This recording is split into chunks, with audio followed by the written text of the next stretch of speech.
Coming up, Windows Weekly with Paul Thurrott, episode 169. This week, Paul talks about the Google-Verizon deal and shakes his mighty fist. Plus, the insider story on Mark Hurd and HP and a whole lot more. It's coming up next on Windows Weekly. Netcasts you love. From people you trust.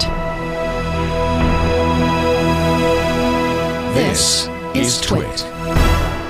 Bandwidth for Windows Weekly is provided by Cachefly at CACHEFLY.com. This is Windows Weekly with Paul Thurrott and Leo Laporte, episode 169, recorded August 12th, 2010, Riding the Bear. Windows Weekly is brought to you by Ford and voice-activated sync, featuring true hands-free calling, turn-by-turn directions, 911 assist, and more. Available exclusively on Ford, Lincoln, and Mercury vehicles. For more details, visit syncmyridepodcast.com.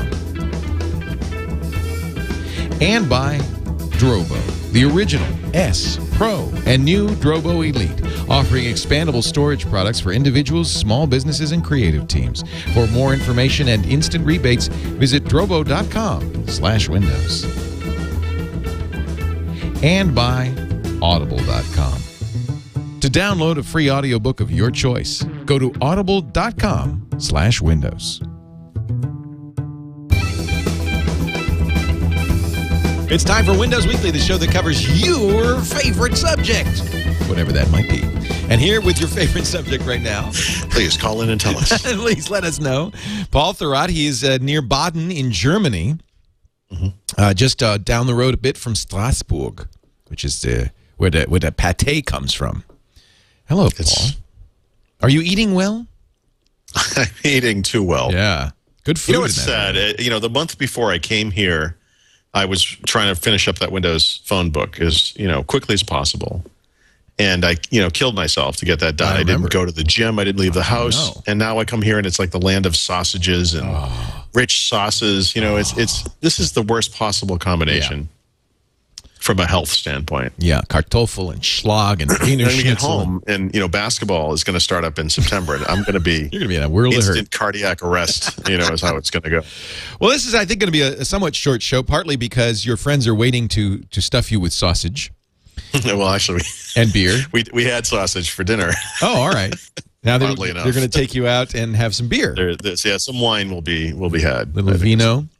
But and also, as you say, this may be the slowest news week ever. The reason I mention this, Leo. Yes. Yes. Why do you bring that up?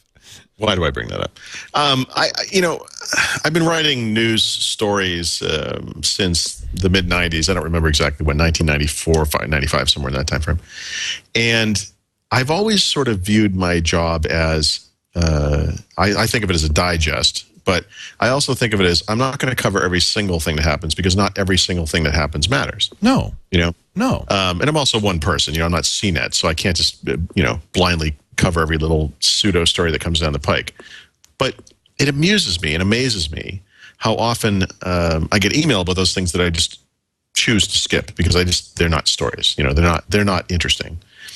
And, and I just listed a few here in the show notes because, this week alone, because I get email. People say, "Oh, you obviously didn't know about this because you didn't write about it." As if I somehow don't have my finger on the pulse of what's going on. In the Windows my world. friend, I chose to ignore it because it's irrelevant. Yeah, and maybe I have the wrong approach. Maybe explicitly mentioning that this is dumb is a better way to do this. That's what you do every week or every day. You should publish a list of stories I'm not going to cover because they're stupid. Yeah, like in this issue, and then the stories, and then not in this issue, and yeah. One of my favorite podcasts does that, the Daily Bugle. They do that. They say, things we cut from this podcast for reasons of time include, and then they just give a list. It's actually strange. It's the best part of the show. Yeah. That's interesting. Well, so this week, the things that didn't happen include, Microsoft actually published a web page somewhere within the Windows web pages they have on Microsoft.com comparing Windows 7 to the Mac. The number of stories that this generated astonishes me. I saw that. I saw the headline said, Microsoft urges people to switch back. Yeah. Or Microsoft is attacking the wrong market. You know, like it's a new marketing campaign. You know, posting a single web page to a site that has to have something like 71,000 pages, right? As if this were, you know, and pointing to it in any way, shape, or form, which they don't really do.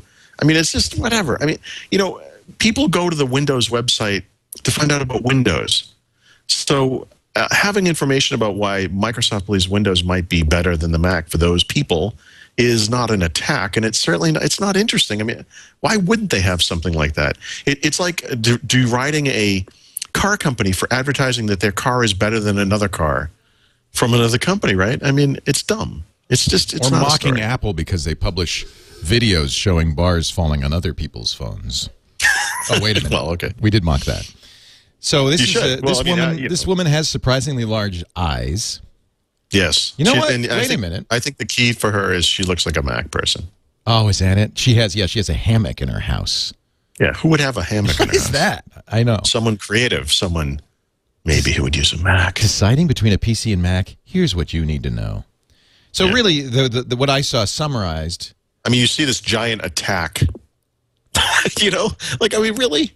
I mean, you know, compared to things like the laptop hunter ads, which were, you know, legitimate advertising.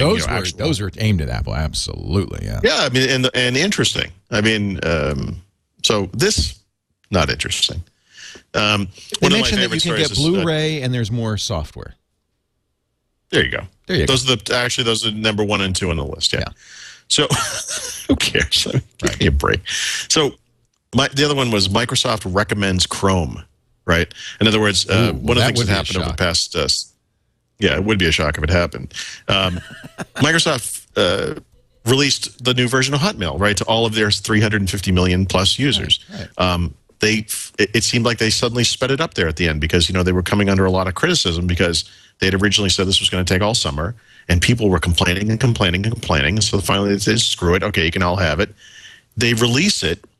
And now, of course, people are having some problems. Doesn't work. And this was the point of this. This was the point of the slow rollout. It was like, you know, we're trying to make sure it works okay. So Microsoft says, look, we're going to fix the problems. In the meantime, as a workaround, here are a couple of things you could do. They never mentioned Chrome.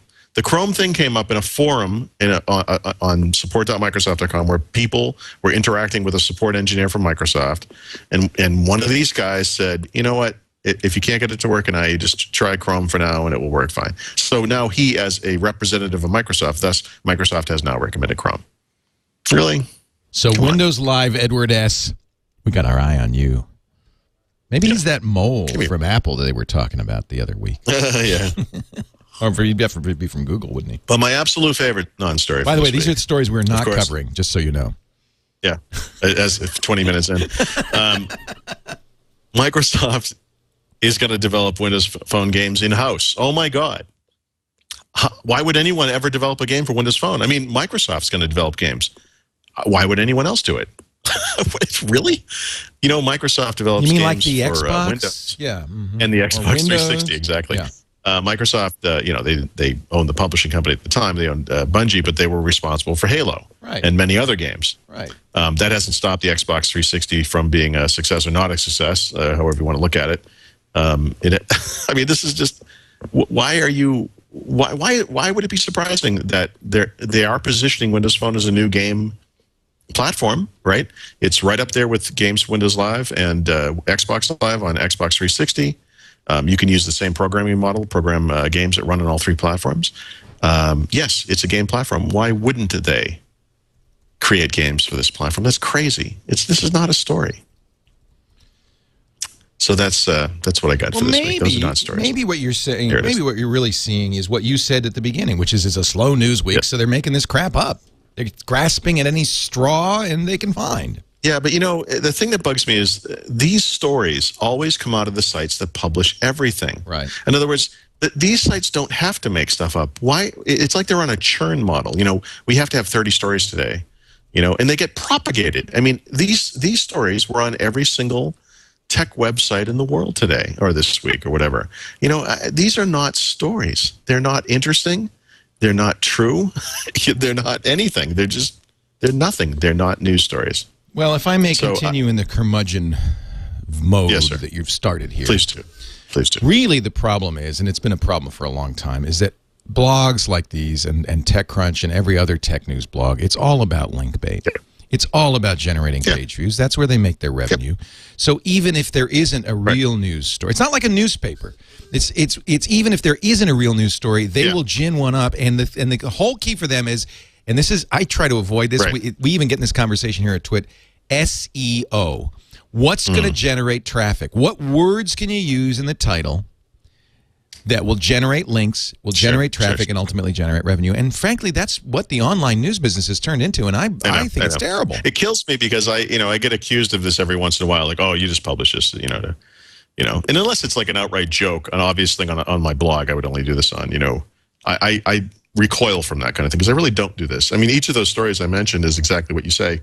Microsoft recommends Chrome. I mean, what a headline. And it worked. Microsoft is attacking the Mac. It works. Microsoft is going to shut out third-party game development on Windows Phone, It works because it gets dug, it gets slash-dotted, it gets twittered. Yeah, I know. It generates traffic. I mean, and that's the problem. The problem I have isn't that someone wrote it. It's that it propagates across the net like it means something. And I hate that. I hate that some mindless moron at Slashdot or wherever sees this and says, yes, we have to publish this. I think people should have an ounce of common sense and not do that. And I just don't do this stuff. It drives me crazy that other people do this. So I kind of fell for that a little while ago. Why not? Yeah. What are you going to do? That one, I fell for that one where, with the Windows blue screen of death caused the deep water mining disaster. Okay. Okay, yeah. I mean, obviously it didn't. I actually never even heard that one, if you can believe that. Oh, it's a funny, well, it was buried in the New York Times story with it. How come no one emailed me about that? Guys, come on. One of the engineers, it was in the same story where he said, yeah, we turned off the alarms, they were keeping us up at night. He also said that some of the computers would generate something we called, like he coined this, the blue screen of death. And so we just stopped using those because they were crashing all the time. Turns out it was the desktop. Well, who knows what it was. Yeah, exactly. It had like a blue background. And it's obvious that the fault lies not in the fact that they were, I mean, maybe they shouldn't have been using whatever they were using in mission-critical environment, whatever. They didn't fix it. Someone turned off an alarm. Right. They didn't fix it. That's the problem. As always, it's a human being. Right. But so I put the headline. I put the headline in with 2 question marks, like, oh really, and the link, and I got an email from somebody in Microsoft, like somebody in Microsoft PR, saying we'd like to talk to you about your tweet. Seriously, about your tweet. Like they're monitoring what people are tweeting. I meant to ask you about this. In fact, if I can find it, I will, because I want to know if you know who this guy is. Okay. Bill Cox. No, I've not heard that name, but actually, let me... Bill Cox at Microsoft.com, Senior Director of Windows Communications. He says, Leo, what is your... Not dear Leo. Dear Dick. Leo, what is your basis for this tweet on Windows Deepwater? By way of introduction, I run PR for Windows. I'm concerned that you're creating a lot of traffic over something with no facts behind it. Please contact me or let me know the best way to reach you. Thanks, Bill.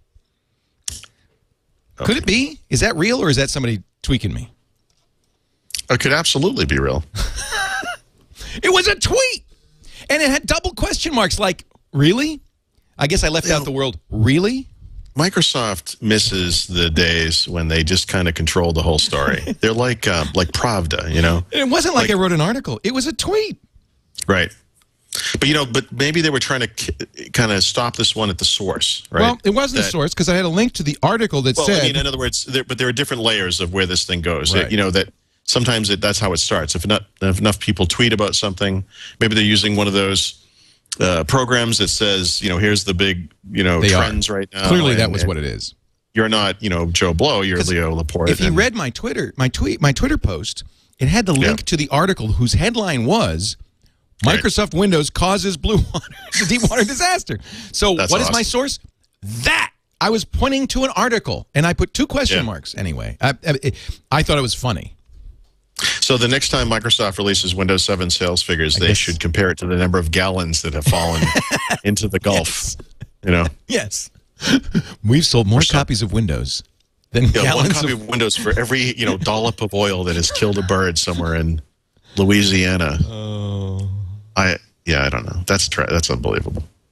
It's pretty funny. And actually, the craziest part of the story is I never even heard this. Well, good. I'm glad, because I was a little embarrassed. I thought, oh, I guess it implied that I somehow thought that the Windows caused the deep water. Or in fact started the story, which is. And I didn't start the story. I was going through the news, and there was a lot of articles around this. Again, this is that link bait that everybody loves so very much.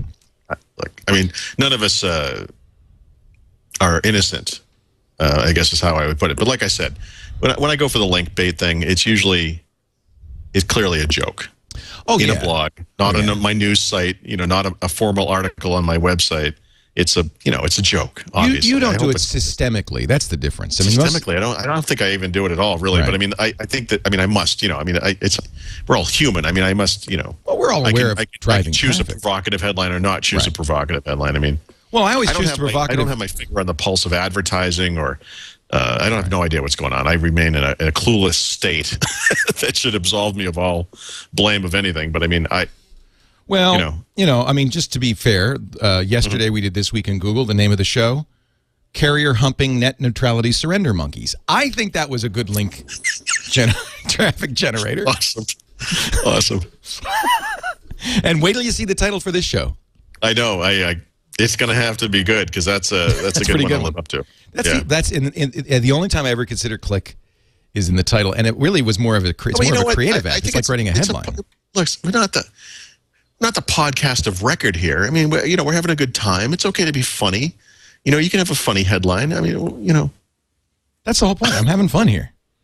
Yeah. All right, let's take a break. We do have some actual news. That was the news we're not going to cover today. Yes. Here we are, 24 minutes in, and I think...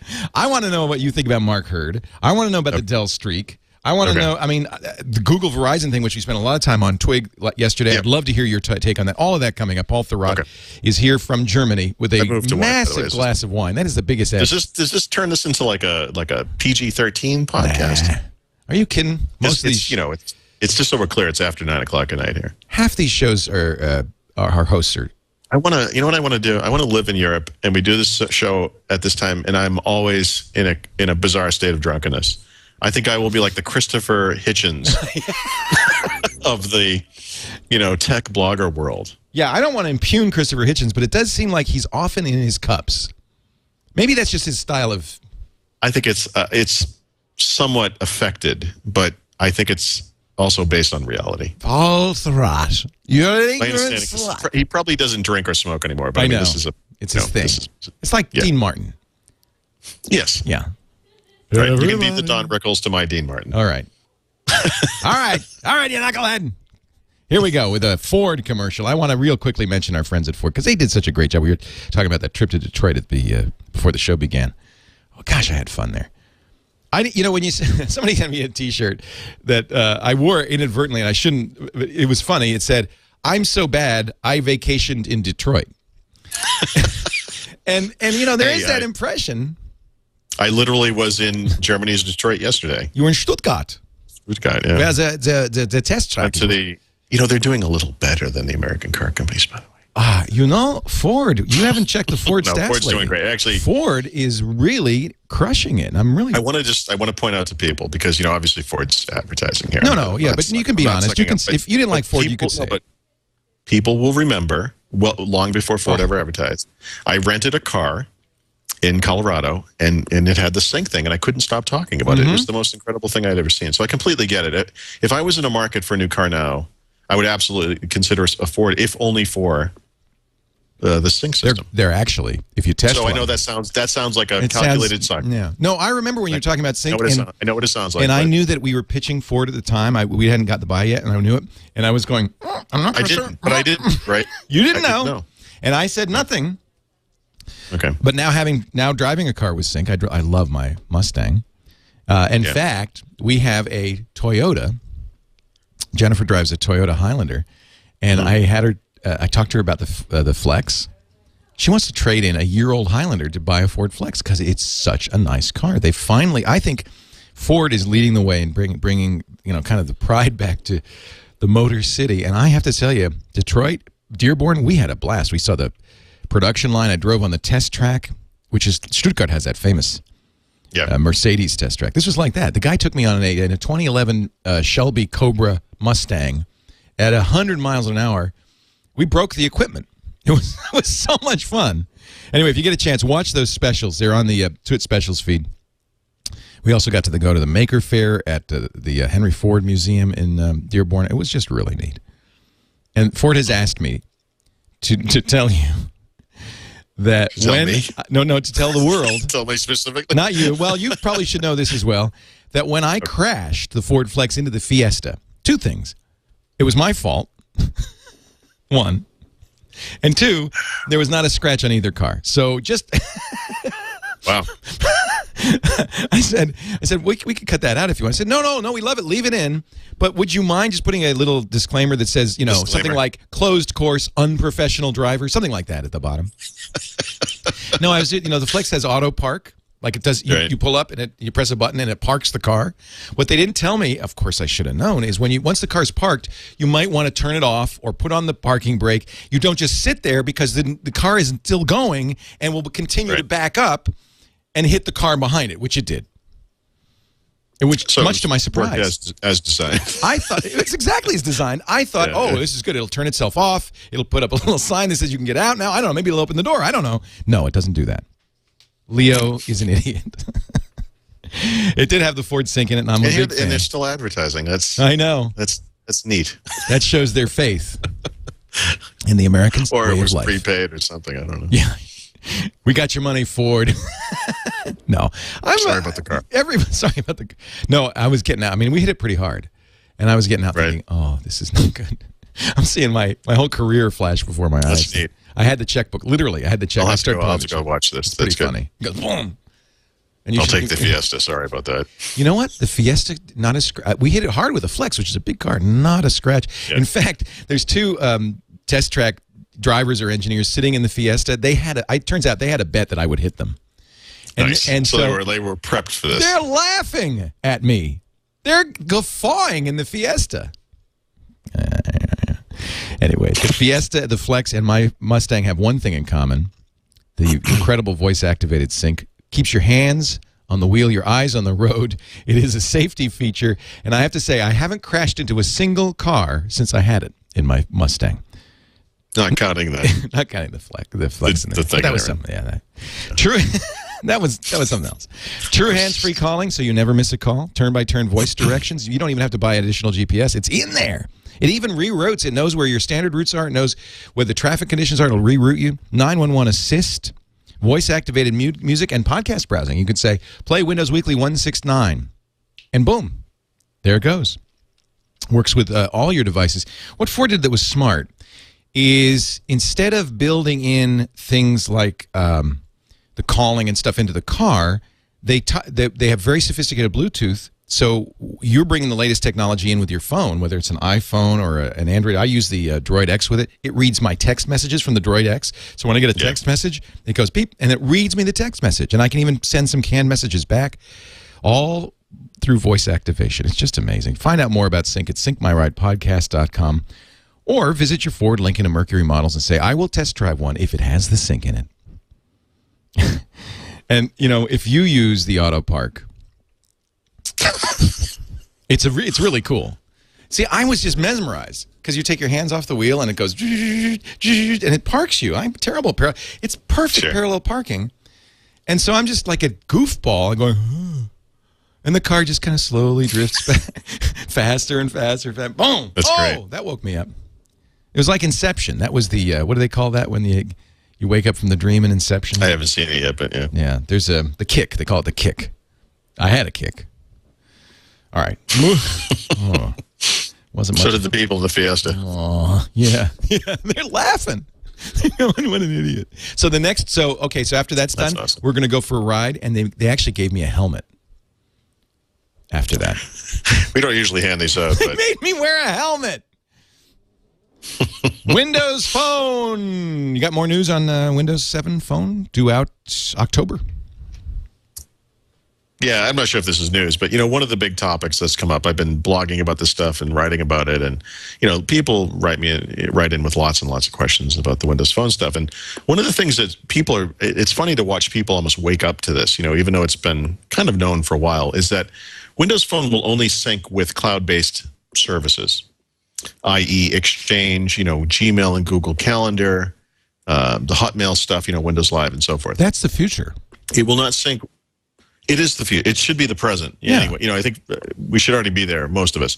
But, there is this hopefully dwindling, but still considerably sized contingent of people who have Outlook mostly, but sometimes other programs that literally are locked onto a single PC, and all their data is there.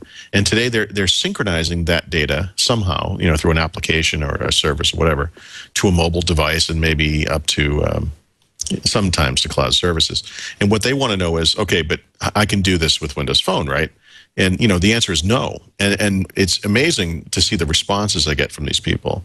They're all over the map. But I mean, a lot of them are just very fearful of this world because, they've done things a certain way for such a long time. They're sort of confused by this. So I've written a long article about this. I mean, I think the way I would summarize it is, for those people who have data locked into Outlook or whatever, Outlook for you right now is the center of the universe. And to do anything with this data, you have to somehow sync it with Outlook. So Microsoft has certain tools that they use for Windows Mobile, Windows XP, Vista, and 7, and so forth, and that will synchronize information. But really what you want to do is move the central part of this, the hub, the master copy of the data up to the cloud, whatever that is, whether it's Google services or Microsoft stuff, whatever. You can still use Outlook if you want. I mean, there's no reason you can't connect to this data from Outlook. That's fine if you want to keep using Outlook. But the master copy shouldn't be there. Outlook should become one of the, the hubs or the spokes or whatever, instead of the central part of it. And that's what I've written about, basically is that... I agree. I tell everybody, the radio show, they call me a lot saying, how do I sync now? How do I sync now? And I say, you really want to start moving that data to the cloud. Yeah, it's got to be up in the cloud first, Yeah. And the very first inkling of this, the very first, I think, movement toward this was probably IMAP, And IMAP, obviously predated most of these mobile devices, but, IMAP in the beginning was a nice way to, from a from a laptop PC, to open up your laptop anywhere in the world, connect online, and have that, you were viewing the actual single copy of your data up in the cloud. You didn't think about it as a cloud, but you weren't downloading stuff, I mean, you would download a copy, you were sort of synchronizing it almost, but the notion was, you were seeing, it was always a reflection of that master copy up in the cloud. Whatever folder structure you had, whatever emails were read and unread, you could mark an email as read on one client, close the laptop, open a second laptop, hit the same server, and it would be identical, always, And this over-the-air push technology we have now, through Exchange ActiveSync and through other technologies, does the same thing, but not just for email, also for contacts and calendar. So Google has adopted this technology. Apple does something like this. I think Apple actually licensed Exchange ActiveSync as well. That's right, yeah. Windows Live is going to be doing it very, very soon, through the Hotmail stuff and through Windows Live Contacts and Calendar. It's all happening this year. So, and obviously Exchange does it. I mean, Exchange was the beginning of this on the Microsoft side. So this is, this is the way to go. And it, but again, I think for certain people, this is a hard thing to swallow. I just try to say, look, it's going to be painful at first, because at first, that when anytime you export data into another thing, you got to get a sync tool and all that. Yeah, but once you got it, you will be so glad. Is it your experience that it kind of helps eliminate things like duplication, which is a big problem with syncing and all of that? As an anal retentive person that I am, I mean, I used to travel and go on business trips, and I would have to have, it changed over the years. It went from CDs to DVDs to hard drives, LapLink. I bet you were a big LapLink user. I didn't actually use LapLink, but I used things like LapLink. Right. And you wanted to make sure there was always, or I wanted to make sure, I was crazy really, but you wanted to make sure you always had a backup, and a way to get stuff back, and a way to even recover the whole PC if you had to. And in many ways, comparatively speaking, I'm kind of, footloose and happy and, fancy free. Is it Windows Home Server that's kind of freed you mostly, or is it the cloud? Yeah, so, well, there are different aspects to it. So, looking outside of email and calendar and contacts, I would say that the other stuff that matters to me is the photos, the documents, and personal and professional. I've got work documents dating back to 1995 on my home server. That's probably most of it. There's music and videos and stuff. That's not as important, but you want that stuff backed up and all that too. But when I come to here in Europe, and one of the neat things that I am able to do is connect to my home server. as I would at home, I move stuff off of the laptop now that I'm working off of to the home server, because that's the central store for the data. That's what that happens to be now for me as a home server. I mean, in the future, you would kind of imagine this would be up in the cloud. But right now, there's no obvious kind of winner for this stuff. There's no single service that does everything. You know, I think we'll get there. But right now, we still need storage. You know, Windows Home Server for me is that central location. For things like photos, we've talked about this a little bit. I think, you know, I back up to certain things. I have S3 backup. I back up to Google, Picasa Web, and so forth.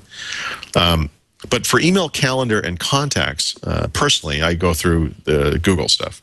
And I do that because it's excellent. It's updated frequently. It's the most efficient of the services. It's free, you know. You keep this master, it connects to everything. If you have an iPhone, an iPad, an Android device, or BlackBerry, a Windows Phone now, Windows Mobile, whatever, it connects to everything. It can accept data from almost everything that matters. You know, when you make that initial move, if you were coming from Outlook, you can output your contacts and your calendar data in CSV format. Very simple, one-time deal. You're in, and you're off and running. The beauty of the Google stuff for me, and this is true of Windows Live as well, for whatever that's worth. I mean, as this year continues and they finally turn on the Exchange Active Sync support, I mean, they'll be roughly neck and neck, is that this information is available all the time from anywhere, you know? And you know, from using different mobile devices, Google also has excellent web interfaces. Mm-hmm. Mobile web interfaces too, so that if you're using a public computer or someone else's smartphone, whatever it might be, you can always access your stuff. It's very easy, and they have great interfaces. So it's just, you know, you shouldn't have to worry about this stuff. Right. It makes it less of a worry, you know. It's the modern way of doing things. Old habits die hard, and I think it's a lot of people who spend a lot of energy getting Active Sync working. And, I know, it's crazy. They just don't want to let go now. You know, if you want to keep using Outlook for whatever reason, I don't.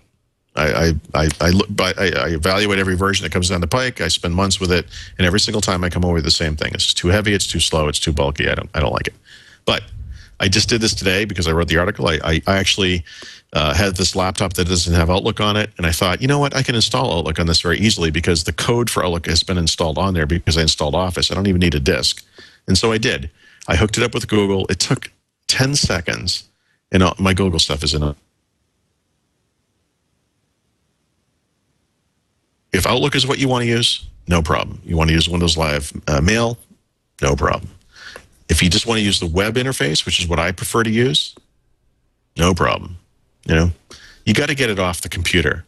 Hard drives fail, computers get lost and stolen, your backup doesn't work, you know, whatever. I mean, you just get it off of there, you know. I think replication is important in different scenarios and all that stuff, but I think that just with this topic specifically, what we're talking about is just the center of this. It should be centered in the cloud, and then everything else is just a spoke off of that. I'm not particularly excited that the Streak doesn't have an even semi-modern version of Android. It's astonishing to me that they would ship this with a 1.6 today.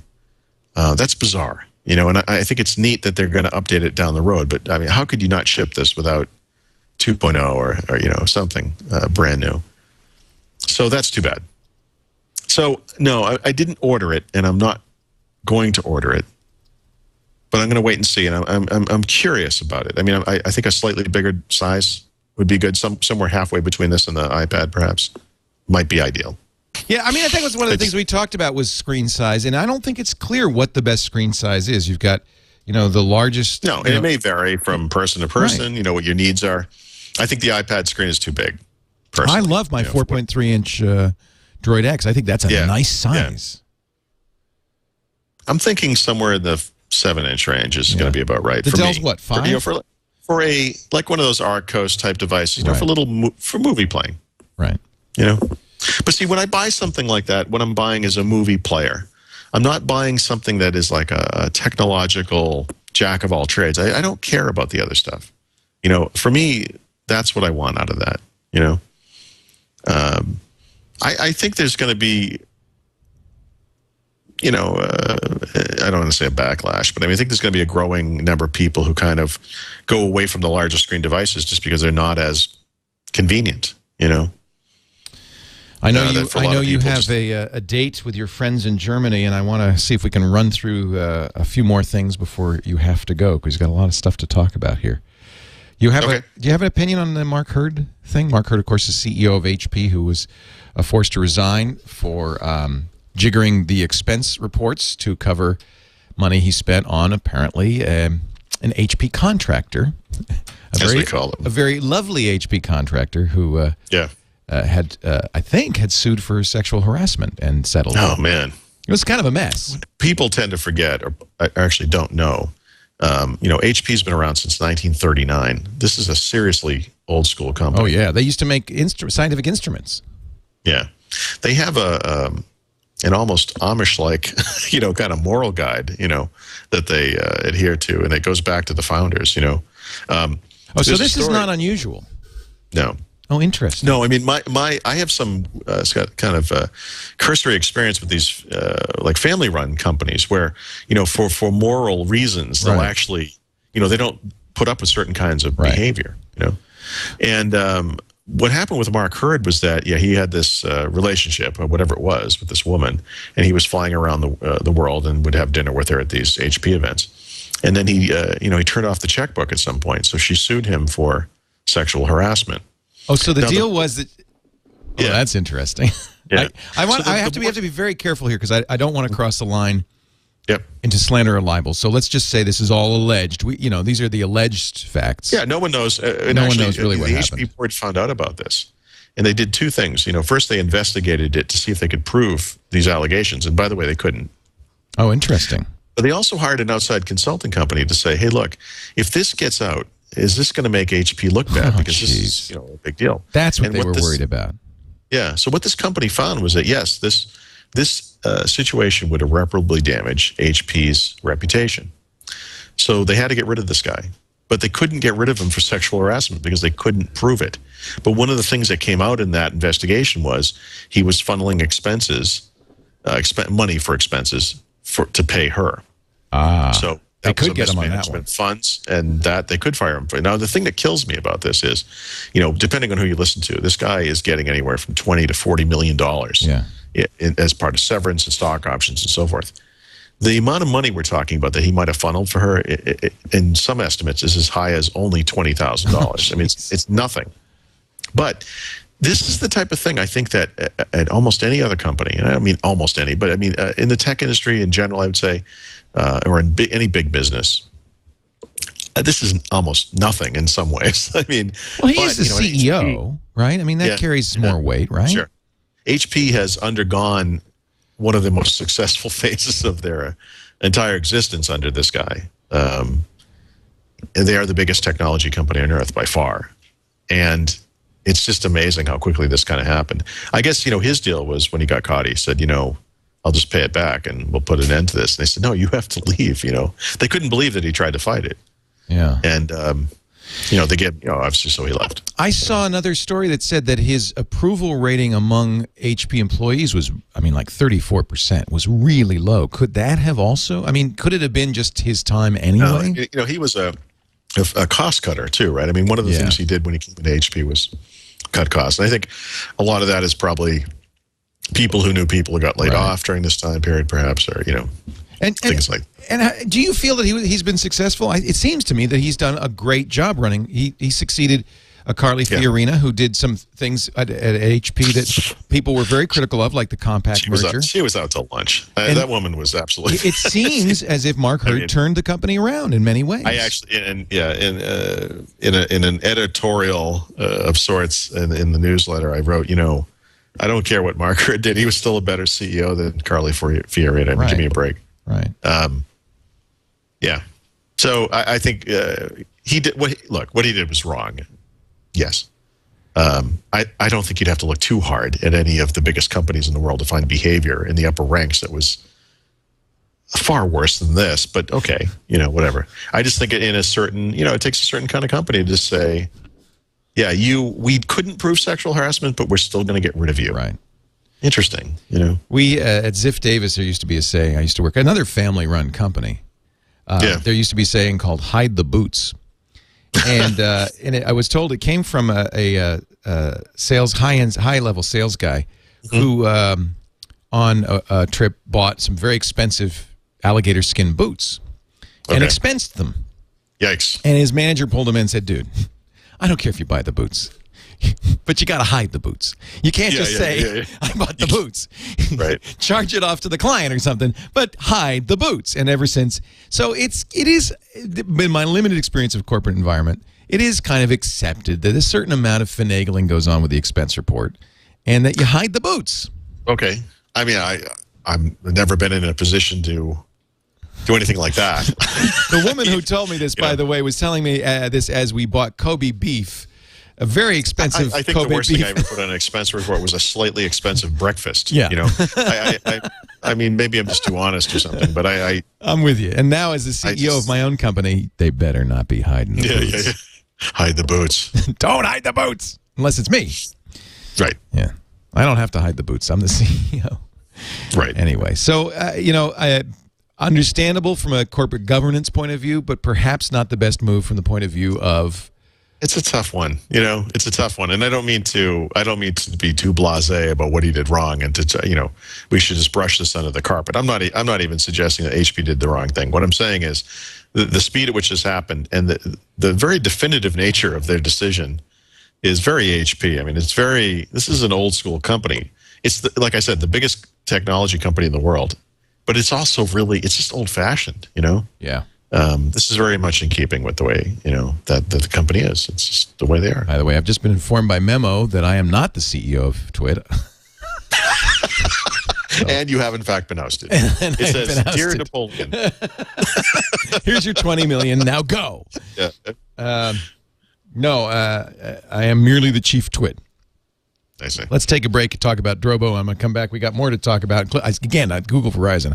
Dying to know what you think. But we are sponsored today by our friends at Drobo, makers of the fantastic Drobo hard drive enclosure, a digital storage device that's automated, intelligent. Drobo stands for Data Robotics. And it's just a great way to get multiple hard drives into a single enclosure. You can access fast right from your desktop over USB. That's with the original Drobo. The Drobo S added 5 disk bays instead of the 4, and FireWire. Drobo Pro, with small business and creative teams, 8 disks. The new 2 terabyte. I think there's a 3 terabyte disk out now, so that would be 24 terabytes. Wow! Fully redundant. So any 2 drives die in the 8 or the 5, you swap them out and you keep going. Never lose a bit of data. And then the new Drobo Elite with 8 disk bays and dual gigabit LAN ports, so you can use iSCSI, which makes the Drobo Elite look and perform just like a local disk drive on as many as, I think it's 16. Yeah, 16 different computers. So it's a SAN. I want you to save money on a Drobo right now. All you have to do is go to drobo.com/windows, drobo.com/windows, and you will save up to $500 on a populated Drobo. It is really a great product. We use them like crazy here at the office. I use it at home. Every photographer I know uses a Drobo. I want you to take a look. drobo.com/windows. Save $75 to $500 on the Drobo. We thank them for their support of Windows Weekly. Okay, Paul, let's talk about this Google-Verizon thing. Just to recap for people who haven't been following the story, Google made it kind of a pact with Verizon. I think there was actually sulfur involved.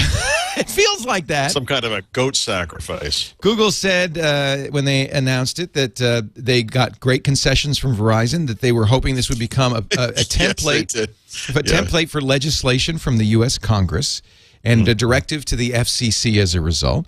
The deal was net neutrality is protected and preserved for legal uses of the internet on the landline-based internet, but on wireless internet, carriers like Verizon would have kind of a free hand to do anything they want in order to kind of foster the development of wireless infrastructure.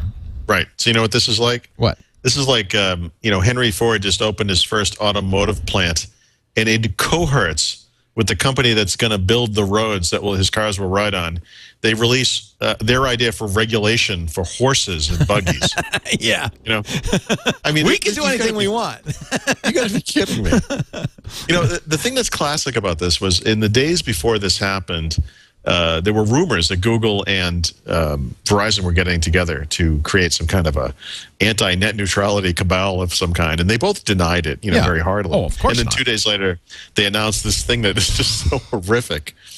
The question that we asked on This Week in Google, and I invite you to listen to it because we discussed it in great detail on This Week in Google this week. But the question that we asked and never was satisfactorily answered is, why, Google? Why? Why do this? I know. I think Google knows, and as many of us do, that the future of computing, such as it is these mobile devices. Mobile anywhere access to data and all that kind of stuff. I think they feel like they could put this this kind of baloney restriction on yesterday's broadband, as it were, today's broadband, I guess. But it's not even really today's broadband, is it? It's like today. Well, it is today's broadband, but they've actually have exceptions for certain services of the future. It's really just a giant loophole-ridden thing that is exactly the opposite of net neutrality, wrapped up as if it were in fact adhering to the ideals of net neutrality. It is snake oil salesmanship at its best. I mean, it's crazy how bald-faced this thing is. As for why Google would do this, I mean, the one weird thing about Google's business is that they're highly reliant on other companies to deliver customers to them, right? This is going away a little bit, but there are PC makers and operating system vendors like Apple and Microsoft that sort of provide them with the customers in some ways, and then the software that gets them to them. There are the broadband suppliers that supply the connection. Google would benefit from kind of easing some of the controls there, that by having more control over some of that stuff that they have no control over now. And one of the things that Google has is a lot of money. So they can afford to pay Verizon or someone else a lot of money to make sure that their customers get quick access to their services. Of course, this is the nightmare net neutrality, anti-net neutrality scenario that, someone with deep pockets will prevent the innovators of the future from competing because they can't afford to pay to have their customers have fast access to their new services, right? It really does create a two-tiered system of the haves and the have-nots. Google, there was a blog post from Google. Google has really tried to defend this, and it just failing miserably. Well, it's like the Apple Antennagate stuff. I mean, it's like you're better off just letting it hang out there. Yeah, we didn't deal with the devil. You got a problem with that? Google says, given political realities, and boy, as soon as they say that, it's like, okay, you're giving in, aren't you? Listen, you could make a pro-customer argument here that would be at least passingly. They didn't even try that. Except, yeah. They say there are no enforceable protections at the FCC or anywhere against the worst forms of carrier discrimination against internet traffic, so we decided to partner with a major broadband provider on the best policy solution we could devise together. Gosh darn it, Google, I want to use stronger words. Bullpucky. Yeah. This is horrible. It's crazy. They claim this gives FCC powers. It doesn't. Even their own defense of this is just, on the face of it, bogus. So I'm very saddened by it because I really had high hopes for Google, but apparently those were misguided. Well, I mean, I think we're all partially idealistic or whatever, but I wanted to be. Sure. I think we had this conversation one time in the past. When you have to say something like "don't be evil," that's like when you turn to someone at a party and you say, "God, we're having a good time, aren't we?" You don't have to say stuff like that if it's really true, right? Yeah, you're right. If someone does that, they're like making lemonade. Yeah. I mean, they're not really having a good time. Very disappointing for me. Yeah. Very disappointing. There was one, I think it was Joe Wilcox. I didn't read the story, but I think I saw the headline or blurb about it. He was talking about how this was his moment where he was giving up on all the Google stuff, because of this. Well, you can't. I mean, I guess you could. You could, but I've thought about this. I mean, I've had these moments. Where are you going to go? I mean, are you going to not use a cell phone? Because who's better? Right. Well, I mean, I'll be using Windows Phone. I mean, the Bing service is certainly great. I get, you know, Wait a Windows minute. Live stuff. This might be the best argument for Microsoft ever. They're Apple's clearly completely gone over to the dark side. It's like I don't really want to use the Microsoft stuff, but they're reasonably less evil than Google now. This has become a case of Microsoft. Yeah. We're less evil. Yeah, well, they are. I mean, they clearly it's are. True. It's true. Yeah. I mean, I have to go with you. You know, maybe it is time to go to Bing and go to. Look, the Gmail and the calendar stuff has always been great. I've always loved that stuff. I mean, we can you know, yay or nay some of their other stuff, whatever. There's always been a kind of a weird, cold, calculating, math is the center of the universe aspect of Google that I've never really, you know, wrap my head around. I believed, misguided or not, I believed in Larry and Sergey, and I believed that they had the best interests of users in the internet at heart. And one of the reasons I believed it is because seemed pretty clear that Google's business model supported that belief. You know, that they could make money that way. Apparently, they decided there's more money in the phone business, and they screw the rest of us. Yeah. Well, let's get into they've only really made money on this one thing so far. Right. So, right. You know, you got to feed the demon. You know, Microsoft used to have a phrase, you know, back in the day when they were reliant on IBM. IBM as the center of the PC universe at the time. Yeah, they were the big company. Microsoft used to call that riding the bear. Yep. You know, you had to do it if you wanted to partake in the PC industry. If you wanted to be part of that, you had to deal with IBM. You know. Yep. And obviously, that world has changed pretty dramatically. For a while, Microsoft was that company. You know, Google. I'm not saying it's not their fault, but I mean, you reach a certain size, you're printing money basically. You can do whatever you want. You know, they have so much money they can just enter markets at will. I mean, come on, this is not the breeding ground for a morally correct endeavor. I mean, it's just, you know, power. It's, you know, what is the phrase? You know, power will always betray you, or whatever. You know, I mean, it's absolute power. Power corrupts. Absolute power corrupts. Yeah. Absolutely. Yeah. I'm so sad. My illusions. Well, to me, I think because I wrestled with the Google issue before. We probably talked about it at the time. You know, I have my doubts about this company, whatever it is. See, I've already made my peace with Google. Like I accept them for what they are now. So to me, this is like, you know, like, what? Of course they did this. You know, no.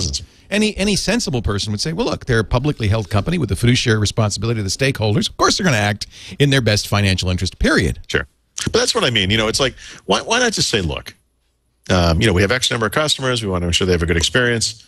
This is one way to do that. That's what we care about. Yeah, admit it. You know, admit it. That's an argument. Yeah, just admit it. Yeah. Say, look at the stock prices, dude. Yeah. Bite me. We could buy the FCC. Bite me. Maybe we will. You know? Netflix spent a lot of money. Did you see this? $1 billion to buy Epics. I'm excited. September 1st, this goes online. They're clearly moving towards streaming. Between this and Hulu Plus, which I need to experience a little bit to make. I just got my invite today. I'm very excited. I did too. So I can't use it here. You know, both Netflix and Hulu will not stream to Germany, so I can't play with this stuff. My wife and I have been watching a lot of the Netflix on, you know, the streaming on demand stuff. I live on Netflix on demand. Yeah. Yeah. And I have come to the conclusion that I don't need TV anymore, regular TV. Not with that and Hulu. This thing has improved so dramatically that I just need this. So one of the conversations we had right before we went away was maybe. My kids still watch a lot of regular TV. They record shows on the DVR and all that. It's annoying, actually, when you do use the regular TV interface because all the shows on there are their shows. Yes. And I'm thinking, you know, maybe, yeah, stupid kids. Maybe that stuff, maybe the cable box goes down in the cellar and they can go down there and, you know, watch that stuff down there. And maybe what we use on the TV in the living is Netflix and Hulu. And that's it.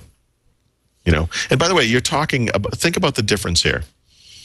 My cable bill has got to be somewhere in the $50 to $70 range a month or something, whatever it is. Just the cable part of it. Right. Hulu plus Netflix is less than $20 a month. Right. That's a good point. You could get away with just Netflix. It would be $8.99 a month. Right. The only thing I'm a little disappointed with the $10 Hulu is you still get commercials, but they're not as long. Right. And this is one of those things. That's why I need to spend some time with Hulu Plus before I'm decided that this is okay. I've got it on my iPad now, and you know, I'm paying the $10 a month. By the way, they charge you immediately. It's like you don't get a 30-day trial. Yes. No, I saw that. But you know what? I signed up for it. I even though I can't use it right away. I've been waiting for this. I want to try it. You know, we'll do it for a couple months. We'll see how it goes. But the Netflix deal is interesting because you know, it's my strong suspicion. In fact, I was talking to somebody who said, "Oh, you know, my Netflix movies are getting slower and slower, and a lot of the stuff on the top of the list I can't get because they don't have enough copies of it." And she called Netflix and they said, "Yeah, you know, the you mean the DVD stuff? Yeah, the DVD, the movie companies. Who cares about that? Well, but Netflix does because that's their business, right? But the DVD, the movie companies are really slowing down Netflix. They're saying things like, first of all, you can't put it on Netflix until a month. You can't rent it until a month after it's been out.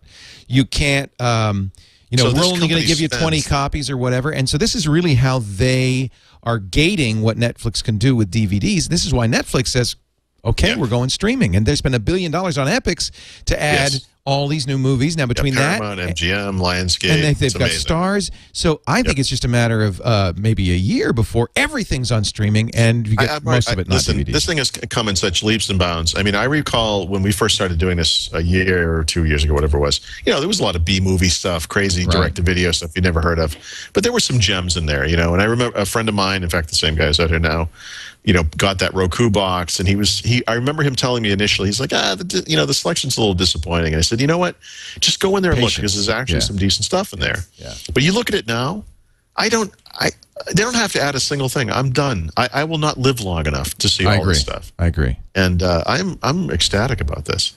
So this is a great service. So Hulu, I'm a little disappointed. I'm looking at it on the iPad using Wi-Fi, and the quality, image quality is kind of low. It's not as good as Netflix. Netflix is pretty, you know, the movie quality is, you know, obviously some of the stuff's in HD, some isn't. Some of the Star stuff is not in HD. A lot of the Star stuff, I think, is not in HD. Right. It's a little there's still some 4:3 stuff on there. But yeah, I was very disappointed. They had something about Mary on Stars, and it was 4:3. It's like, if it's 4:3. The Star stuff, I think, by and large, is a little old school, and I'm sure that was part of the deal. You know, they got it cheap or whatever. God, you know, the movie companies are like Google and Verizon and everybody else. Oh, they were like get Google and Verizon back in the 1940s. Are you kidding me? They've been doing this for decades. So really, is it a battle between what we, the customers, want and what these companies want, and they don't match? The companies want to give you less. So we're gonna kick and scream our way to the future. But you know what we want is some sort of Zune Pass type subscription where maybe it's $20 a month, and we get on-demand access to whatever, you know. And I don't mind paying a little bit extra if it's maybe it's close to the release of the thing and you pay a little bit extra because it's brand new. Fine, that's fine. But you know, this back catalog stuff, all the TV shows you get, the Incredible series. You know, we've been watching Heroes, for example, lately on. Actually, this looks pretty good. I'm looking at Short Circuit, and actually, this is in high def. You can watch every single season of the X-Files. So that's fun. That's going to keep you going. I mean, you could. How many years could that last you? That's a great TV show. Most of Lost is on there too, right? I mean, how much time do you spend watching TV? I mean, you know, how much do you need? I mean, to me, this is just fantastic. You know. Well, this is Hulu Plus. I think we get home, the TV downstairs becomes the TV for the kids. It's really interesting for Apple because it really makes the iPad between the two. They've got Netflix and Hulu Plus. The iPad is now your personal TV. Yeah, although in my case, you know, it's actually pretty instructive to look at what's in my, well, you know, maybe it's not instructive, but when you look at what's in my living room right now, aside from the cable boxes, we have an Xbox 360, one of the new ones, and that connects to Netflix, and it connects to the Zune stuff. And I do have some, you know, some Zune TV show, movie stuff. Microsoft has done something really nice with the Zune thing, which I think a lot of people haven't noticed, which is because who the heck would ever buy a movie from Zune? But if you do, that thing is always available to you at any time from any Zune-compatible device. And you can stream in 1080p HP, no problem. And that to me is amazing. So between that and Netflix, I mean, there's some interesting stuff going on the Xbox 360. And then, of course, in November, they're going to pick up the Zune Pass stuff as well. And then it becomes a music hub as well. That's an interesting set-top box right there. We have an Apple TV, which I love. The iTunes rental stuff is neat. And plus, I have streaming access to my iTunes content from another PC in the house. So that's neat. And we have Actually, that's it. Actually, right now, let me think. Yeah, actually, right now, that is it because I can play DVDs. What's your total bill on all of that? Well, that there's no bill to that. I mean, well, Netflix we pay for obviously is $10. Well, we do the 2D DVD version of Netflix right now still. Although right now you might as well just do the one. Yeah, which is $7.95. I think. In fact, it's overdue. Just getting rid of that. Yeah. But our cable bill is the crazy thing, and the reason it's crazy expensive is we have multiple mobile phones on the same bill. We have 2 landlines through Verizon. We have internet access. We have very high-speed internet through Fios, which is fantastic. And, of course, we have the cable as well. And the funny thing about Verizon is because when you do this kind of triple threat thing, although we have actually 4 things in there, every time you try to call to cancel anything, which we've done multiple times, they don't want you to cancel anything. But what they've done to us, we've done this 3 times this year now, is my wife has called. I always have my wife do it because I feel like a woman will have a better deal getting through to a human being than I would. Oh, is that your reason? Is that really your reason? Oh, it is the reason. Listen, it works. No, you're probably she's right. good at this. Yeah, you're probably right. Yeah. She has gotten our bill lowered 3 times this year, and we've added services in the form of extra channels and whatnot. Did she cry? No, but she would if she had to. And the thing that's classic is, and in fact, this happened right before we went away. She said, we got like 3 months free of HBO. We can turn it on anytime. Do you want to do it now, or do you want to do it when we get back? And I said, you know what? Let's not do it because we don't need it. There's no reason to add it. Yeah. If all this stuff, let's just forget it. Yeah. I'm really intrigued by all this. That's a strategy you can use probably at any cable provider, but it's worked great at Fios. I mean, they just don't want to lose. I am bullish. I know it feels like the bad guys are winning, especially this week with Google-Verizon and they're just the whole content stuff is tough. You got to remember, this is when you talk about book publishing, movies, TV shows. Right. These are all kind of old school now. Right. Content providers. This is the dying. These guys are going to go down kicking and screaming, just like the music industry did. And make no mistake, they went down. I hope so. They're going to fight hard. I mean, you got a tiger cornered here. They're going to fight hard. But here's the thing that gives me hope. Hackers. Yes. Hackers. Sure. Ultimately, if it comes down to a fight over control over the internet, the real competition for all these companies, the real threat to all these companies is people like Pirate Bay, is people, people like WikiLeaks. What kills me through all this stuff, seriously. I still spend money on content all the time. I don't pirate stuff. We one of the things we do every year when we go to Europe is our friends come out, and we always watch some British TV show because they run in like seasons of 6 or 8 shows. So one year we watched Black Books. One year we watched IT Crowd, which was fantastic. Oh yeah, love it. So this year my friend came out and he said, I found this show called The Mighty Boosh or whatever. Let's go get this thing. I bought this thing. I bought the season on iTunes. You plugged into the TV with the HDMI cable. We watched this show's ridiculous. I'm not recommending it, but we regularly buy this stuff. I mean, it's not like I'm pirating content, I'm happy to pay for it, but it has to be reasonable. And they're so customer adverse at these content providers. They don't want you to do anything. Well, that's the thing. My point, I think, is that they're going to force you into piracy. Yeah. I think you're exactly right that we pay more for content now than ever before. We're not adverse to that. It's obscene. Give us the chance to give us our money because we're glad to do it. And if you don't, there's always we're going to walk away. There's always Pirate I'm ready Bay. to walk away. I mean, if I didn't have kids, cable would be gone. Yeah. So for that, I've been paying this stupid bill for 20 years now, probably. They're going to see the consequence. I think we win in the long run. I hope. I really do. I hope so. It feels like this week has been a bad week, and that's why I'm just a little discouraged. I guess so. I mean, to me, it's like the Google thing. It's like, thank you for verifying everything I ever thought about the universe. Yeah, it's too bad, but. I'm not surprised. All right, let's quickly move on. We've got the Windows 7 tip. I know your Wiener Schnitzel awaits. We've got, of course, you've got a glass of wine now. You're happy. You don't care, do you? So, yeah, my friends are getting agitated. Okay, but we'll, quick feature of the week, tip of the week, right. Audible pick, and then software. Yeah. All right. Okay. So I'll go through the feature and the tip pretty quickly. I mean, I'll write up an article, and these aren't very long. Just go to winsupersite.com, folks. You don't need this podcast, really. No, I don't even know why you listen to this. It's really just an audio companion. It's right. In fact, if you were paying attention, you'd realize I'm simply reading from the site as we talk. So the feature of the week this week is the Start menu, which in Windows 7 is really just an evolution of what started in Windows Vista. And there are only really 2 Well, there's only really one major new feature, and that's jump lists, right, which are also available in the taskbar. And then there are some enhancements, like the enhancements to start menu search, which does a lot more of the plain English type searching, which is really great and one of my favorite features in all of Windows 7. More important in some ways has been that subtle de-emphasis of the start menu in lieu of the new taskbar, which can now be used to launch programs and store shortcuts and so forth. So one of the things I sort of expect to see over time is that the start menu gets further de-emphasized in future versions of Windows, because it's really just not necessary in many ways from day to day. The funny thing is, here we are, it's about a year after Windows 7 came out, and of course I've been using Windows 7 for almost 2 years now. I still find myself, this is something I used to do in Windows XP and Windows Vista. I don't do it in Windows 7, but I still do the key combo, which is this. I'll hit the start menu, the start button to bring up the start menu. And I used to pin the things I used to use the most up at the top, right. Web browser and so forth. Right. So you would hit the start button, arrow key down, enter, and you'd launch the program. I tell you, I do this all the time. I need a new Chrome window. Start. Oh, shit, it's not there. And then, and I do this. It's so ingrained in my head. I still do it, and it kills me. But, they're de-emphasizing the start. Keystrokes are hard to unlearn. I'll get used to it. Very hard. I know, it's tough. Yep. It's like a muscle memory or something. Well, it's exactly what it is. Yeah. So the Windows 7 tip of the week is, I have to think we talked about this. I looked this one up and I couldn't find it, but you can prevent Windows Update from automatically rebooting your computer. What? And this actually just happened to me last night. Windows Update will, if it installs something that is a critical security patch, yeah, will wait, and it will try to give you prompts. But of course, if you're not in front of the computer, eventually it will just do it. It will actually reboot your computer.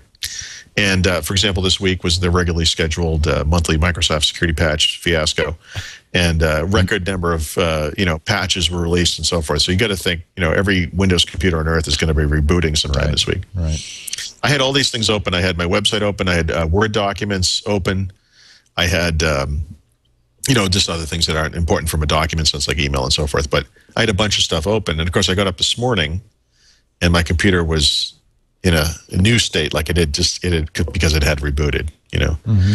And one of the things you can do is make a change to the registry to prevent that from happening. And from a lesser step, I guess, is you could actually go into Windows Update and say, don't install until I OK the update. I actually think that's semi-dangerous. I prefer to let Windows Update do the installation, but in cases like this, I would rather be prompt that I need to reboot, right? Rather than wake up and discover it had happened, because you might lose data that. Well, we had that problem here with where we're working and machines say, I'm going to reboot in 10 seconds. What? No, stop. Yeah. No, so I'm working here. One of the little side tips to this is, when Windows Update runs and needs to do something like this, there'll be a little Windows Update tray icon. Now, in Windows 7, of course, this thing might be hidden by default, because that's what Windows 7 does. So one of the things I do for those things I actually want to see like that, I'll drag it out so it is in the tray, and that way, every time Windows Update does do this, I'll actually see it down there. And because it's, a light blue color, it kind of stands out. I'll know that something's going on, Right. So this is sort of a subtle way to prompt yourself that I need to go look at this and maybe close things properly so I can reboot the computer myself. Okay. Good tip. And is the registry key in? It's going to be on the SuperSite. I'm going to put it in the article. I'll post this. It's too long to tell, obviously. Yeah, you don't want me to. I can describe it if you want, but it's it's a registry. Yeah. You have to actually add a registry key and the right value and so forth. It's not something that would make a lot of sense verbally, right? Right. But I'll do it if you make me. No, don't stop. Forget I even mentioned it. All right. All right, moving along to our Audible pick of the week, and then we will get you our software pick of the week, and then you will get some Wiener Schnitzel. But first, I want to tell you about Audible, that great place to go for audiobooks. I'm listening to The Wind-Up Girl right now. Tom Merritt and Veronica Belmont recommended it on their Sword and Laser podcast. Loving it. Audible is a collection of 75,000 and growing all the time books, performances, radio shows. And I'll tell you, if you don't have an Audible subscription yet, get there and subscribe. Audible.com/Windows. Your first month is free. Your first book is free, and you can cancel at any time. So ultimately, you don't have to pay anything if it's not for you. But I think you should try it. If you listen to podcasts, I think you'll love audiobooks. Yep. Everything from bestsellers to romance to sci-fi, science and technology, self-help, kids' books and more. In fact, Paul, you got a good recommendation. I've been wanting to read this book. You know, I've been jonesing for a good technology company, book. Right. I mean, back in the day, there were a lot of Apple books, Microsoft books, behind the scenes. This is what it was like when they were developing Windows 95 or whatever. That stuff has kind of dried up. Yeah. There isn't a lot of it. For a little while, there were some Google books, and I think we recommended a few of those. But, as we kind of move on to the next big thing, I mean, people aren't writing. I think there are still stories to be told about Microsoft, especially about Apple. I mean, my God, why there aren't 12 books out about Apple, business study, case studies about Apple and their comeback and all that. I have no idea why. But to me, that stuff is fascinating. So what we have today is, Facebook, right? Facebook is the new phenomenon, 500 million customers and so forth. So the book is called The Facebook Effect, The Inside Story of the Company That Is Connecting the World. And I'm a few weeks behind on this. This has been out for a few weeks, but the reason this book is interesting, aside from the fact that it's about Facebook, is that he got unparalleled access to the company. I mean, all the major players at Facebook talked to him on the record, told him insider stuff, and it's just a fascinating look. And the type of book that I've always really enjoyed, but there just aren't a lot of these days. So it's a kind of a neat behind-the-scenes look at obviously a very fast-moving and interesting company. Speaking of companies that aren't as morally correct as we'd like them to be, One of the knocks on this book was that it was really, pro-Facebook because he had such access. Sure. What do you think? I mean, you're listening to it now. That's always the fear. I mean, I haven't gotten to any part of it that has been like that. I did read reviews that mentioned some of that stuff, and you do kind of cringe at some of the stuff they gloss over, or that he glosses over. But I haven't seen it so far in the parts I've gotten to. And it's the only one we've got. I mean, there's Accidental Billionaires, and that has a lot of made-up stuff. And so, I'm dying to read this. David Kirkpatrick. You can get it for free. You can get almost any of their books. Most books are 1 credit, and you're going to get a free credit when you sign up at audible.com/Windows. This is U.S. only, although it seems to work sometimes in other countries, so give it a try. Audible is available around the world, and really a great service for your iPhone, your iPod, your Zune, your Kindle, almost any device now. Oh, I should see if I can download from here, because I've already got a pick for next week. I've been doing a lot of You may not be able to get it because the Audible Journal. Yeah, no, you can, because it's where your credit card is from. Yeah, it's where your credit card's from. I don't think they care where IP That's one of the fascinating things about traveling, by the way. It's like, what works when you're away. Like iTunes works fine. Well, we're such, we tend to be very U.S.-centric. And I'm really trying not to. How could you not be? I mean, you don't know. That's all I know. You can't instantly know what it's like somewhere else. Right. But we have a large international audience, so I'm really very cognizant. I hear from people who say, it's the stuff you recommend is neat, but I don't get it in Australia, whatever it might be, you forget. And it's one of those things you want to try to keep that in mind.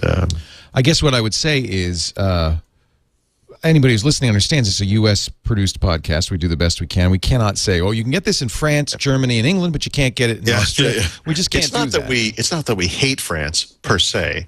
It's just that... I love France. Yeah. No, it's just... we do the best we can. Consider that it's coming from the U.S. I think most people understand that. Yeah. And we do... What we mention is almost all U.S.-specific, especially with the advertisers. But your mileage may vary. Yes. Let's see. You got a software pick. Okay. No, that's fine. We got time. So the first one is, it's not an actual, it's funny, you do download it, install it, but then you just access it from the web. But it's an add-on of sorts to Bing, right? Bing Maps, called Bing Maps 3D. Ooh. And, it's really interesting. In testing Windows Phone, I've developed a huge appreciation for Bing Maps as opposed to Google Maps. And what it comes down to is just the look of the map is so much nicer. And Bing Maps, I'm not as familiar with Google Earth, but if you consider the difference between Google Earth and Google Maps, I believe that Bing Maps brings some of the Google Earth stuff to Bing. But one of the things because we've needed mapping a lot out here, we're in sort of an isolated area. It only works, by the way, Bing Maps 3D only works in IE. And the way you would get it, if you look at that sort of reverse L-shaped gray area, on the top of that bar, it says 2D, 3D. Yeah. If you click 3D, that's how you would install it. But you won't be able to do it in Chrome. They won't. Oh, I'm in Chrome, yeah. We'll see. How did you know I was in Chrome? But I saw the thing when it came down, the Chrome, tab bar. the Chrome thing. You're so good. Yeah. Have you seen the new Chrome beta, by the way? No. New icons and Oh, you like it? Toolbar. Yeah, it's beautiful. Anywho, I use Chrome. I use Chrome on all my machines now. I've become a major Chrome head. I moved on to that beta, the beta path or whatever. So it auto updated, and the new look is really nice. It's gray instead of blue, and it's beautiful. Wow.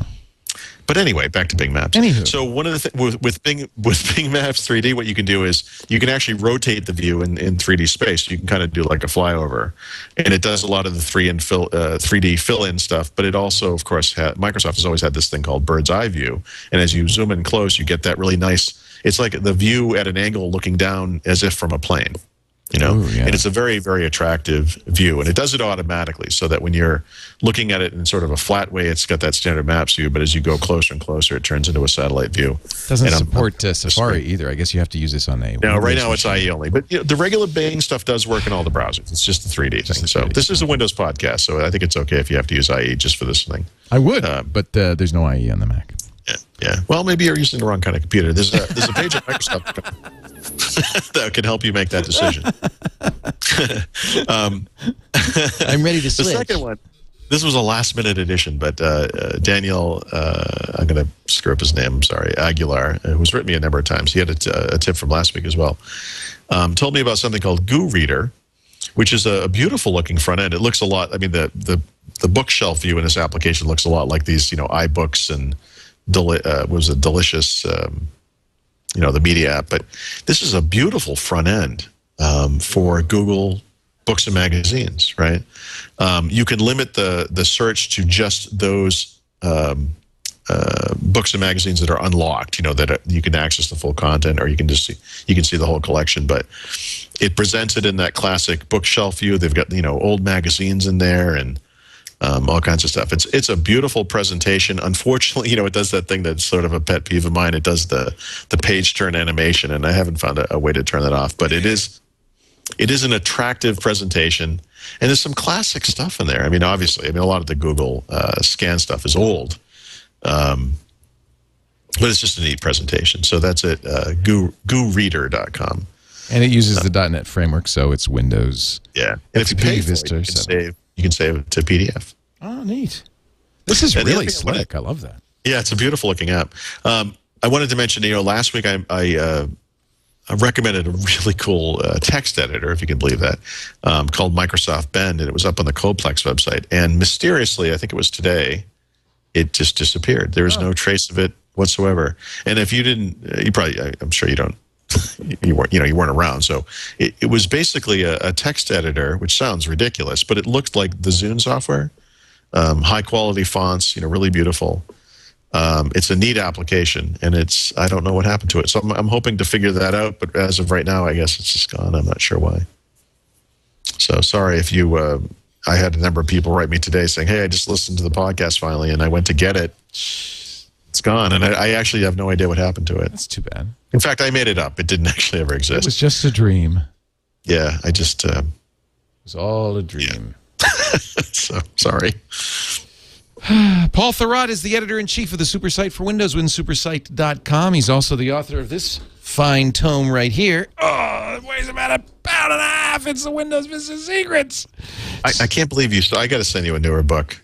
Why? Is this the old one? That's the first one. Oh, well, the second edition of that is almost twice as thick. And then there's a Windows 7 Secrets, which, of course, is also 1,000 pages long. Oh, yeah, I have that somewhere. Why is this here? The book I just wrote, Windows Phone Secrets, hopefully will be even skinnier than that book. I'm thinking it's going to be in the 450, somewhere. I'm amazed you can get that much out on a phone. Yeah, this is 650 pages. Yeah, I'm hoping it's going to be smaller. This is the one you wrote with old Baldy. Yeah, I vaguely remember that, but which one's Paul? Yeah, the with hair. Yeah. Windows 7 Secrets, Windows Phone Secrets soon to emerge along with the Windows Phone, and of course Paul is the news editor for Windows IT Pro 2 and joins us every Thursday at 11 a.m. Sorry about the connection problems. No, it's fine. People who are listening to the podcast after the fact have no idea what you're talking about because we cleverly molded the show to make it all work fine. You can catch this show live, though, at 11 a.m., and you can hear all the problems as they happen. As they happen. As they happen. 2 p.m. Eastern Time, 1800 UTC at live.twit.tv. I can guarantee you this, sir. By next Thursday, I can't guarantee anything, actually. I will do everything I can to fix that problem. So you'll still be in Germany next week? Yes. Oh, I don't care. You know, I love it. It doesn't matter because the perfection that we are seeking is unattainable. It's non-existent. It does not exist. It's not going to happen. So we'll just live with the way it is because that's life. I appreciate your honesty. Have a great evening, Paul. Auf Wiedersehen. And we'll see you next time on Windows. What's that? Dankeschön. Dankeschön. Oh, my God.